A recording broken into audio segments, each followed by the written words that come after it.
At so ayan, hi guys! Welcome back ka channel natin at eto na nga po sa episode 150 para kay season 4 ng One Punch Man natin. At huwag na natin patagalin pa, simulan na natin yan. At kahapon nga ay dito tayo natapos sa pagbanat ni Garo dun sa dambuhalang centipede kaliwa kanan. At now ang continuation niyan is eto naman na. So balik muna dito sa may side naman nila sa Kingal dahil dumating na dyan etong rescue helicopter. Pero yun sa may harapan nila, nagsilabasan na nga yung malaking centipede, kitang kita nila pati na si Evil Mineral, hindi pala siya mineral, si Evil Ocean Water. So kaya dito, natatakot itong si Needle Star. Sabi niya nga dyan, akala niya ba tapos na itong kanilang mission? Pero bakit ganun? Biglang may nagsilabasan pa dyan na sobrang laki mga dambuhalang halimaw. At itong si Captain Mizuki, ganun din, natatakot siya. Sabi niya nga dyan, parang alanganin yata, baka masyadong maaga yung pagtatawag nila sa rescue helicopter kasi nga, baka mapahamak din sila sa ere. Pero ito nga, dali-dali sigaw. Itong si Sekingal, sabi niya nga dyan, na ano pa bang ginagawa ng mga to? Bilisan na nila at aalis na sila dito sa lugar na to. Pero ito nga, balik dito kay Garo at ayun, yung impact ng suntok niya dyan kay Centipede, nandiyan pa rin, so parang sumasabog-sabog pa rin dito yung mukha ng dambuhalang Centipede na to. At ito nga, yung sabi ni Garo, kung yung Diyos nga raw nagpadala dito sa Centipede, natatakot dyan kay Garo, how much more pa raw etong utusan na to? Wala raw siyang kakainin, wala siyang binatbat dito kay Garo, sabi ng ganyan. Pero ito nga, ay habang parang sumasabog-sabog rito yung mukha ng Centipede, sabi niya dyan sa loob-loob niya na ang lakas nito ni Garo. Pero ito nga ay biglang napatahimik dyan itong si Garo kasi may napansin siya doon sa may bandang malayo. So ito ting-ting dyan si Garo at yung nakita niya sa may malayo ay etong rescue helicopter na at nandiyan dyan ngayon etong si Batang Tareyo. So ito nakadungaw dyan etong si Tareyo at parang kala mo tinitignan niya o pinapanood niya ay yung si Garo sa malayo rin. At now ito nga ngayon sa isip-isip na ito ni Garo,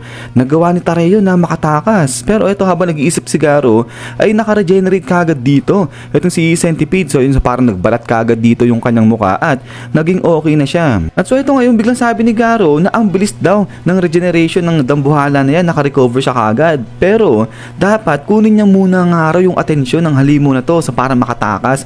Ayun sila Tareyo hindi mapansin. So kaya nga ito senyas itong si Garo, sabi niya nga dyan, oh ikaw halimaw ka, halika dito mahina, atakiin mo ko, sabi niya ganyan. Labanan niya raw ito si Garo. Pero maya ay ito nga biglang inangat ngayon ng Centipede na to itong kanyang sungot. At ito ngayon yung sungot nito ni Centipede nakaturo doon sa may rescue helicopter. So kaya nga ito baling siya kay Garo, sabi niya nga dyan, ikaw nag-aalala ka doon sa langaw na yon. At ito ngayon sabi ni Garo, nagpatay mali siya, sabi niya nga dyan na ano raw sinasabi nito ng Centipede na to, wala siyang alam sa sinasabi niya, sabi niya ganyan. Pero ito nga biglang nag-declare na itong dambuhalang Centipede, sabi niya nga dyan na kapag itong si Garo kumilo siya kahit na konti lang, kahit katiting lang, etong si Evil Ocean Water titirahin daw yung helicopter na yun, papasabugin sa ere. So ayun, ginawa ng hostage etong sila Batang Tareyo. Pero eto nga napatingin na si Garo dahil babanatan na siya ngayon nito ng Centipede. At after nga niya, bam mala, sige grabe dito tinadtad ng suntok etong si Garo. Eto nga Centipede Great March yung binanat kay Garo, grabe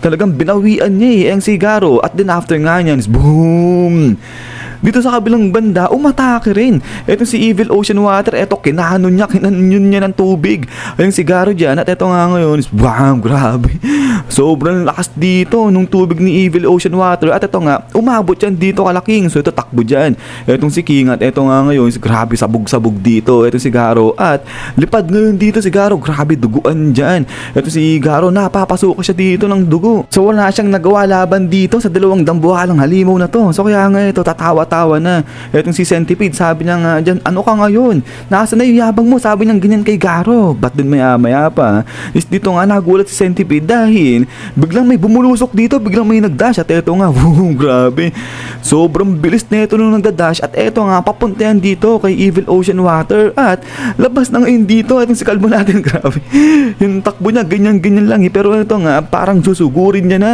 eto si Evil Ocean Water. At after nga niya is back talon dyan etong si Kalbo, sabi niya nga dyan, killer move, serious series. At eto nga, bumuwede na ng suntok etong si Saitama, sumeryoso na nga siya. At sabi niya nga rito, serious punch. At after nga niya, bagam, grabe, di ko alam kung nangyari talaga, actually lang parang sumabog rito, binanatan niya ayang si Evil Ocean Water. At eto nga, nahati sa gitna etong si Evil Ocean Water dyan, grabe sobrang lakas ng impact ni Kalbo. At after nga nito is eto nga, nagulat ngayon dito. Etong si Centipede, eto ang taas ng pagkakatayo niya at sabi niya nga rito, ano nangyari? Sabi ng ganyan, ito nahati yung karagatan si Evil Ocean Water. So grabe, hangin-hangin dito si Evil Ocean Water at ayun, yung mga mata niya parang luluwa na. So grabe, sineryoso sila dito ni Kalbo at eto nga, naiinis dyan. Eto yung si Saitama kasi naalala niya yung time na nandoon siya sa loob ng Monster Association. Yung ito, yung inaagos nga siya dyan ng pagkalakas-lakas na tubig. Ito sabi niya, sawa na raw siya sa mga larong tubig na yan. Kaya dalhin daw nila sa ibang lugar. Itong tubig-tubig na laro na to, sabi ng ganyan. So kaya pala biglang nagseryoso dyan ito si Saitama. Pero eto nga, habang nasa ere itong si Kalbo ay biglang lumabas dito mula dun sa loob ni Evil Ocean Water itong pagkalaki-laki na aircraft carrier na to. So nagulat dyan itong si Saitama, sa buhay pa pala itong carrier na to. At eto ngayon, hala, sige, grabe, nagkakagulo na ngayon sila dito sa loob ng carrier. So ito, hulog-hulog ngayon dito yung mga staff. Sabi nga dito ni Captain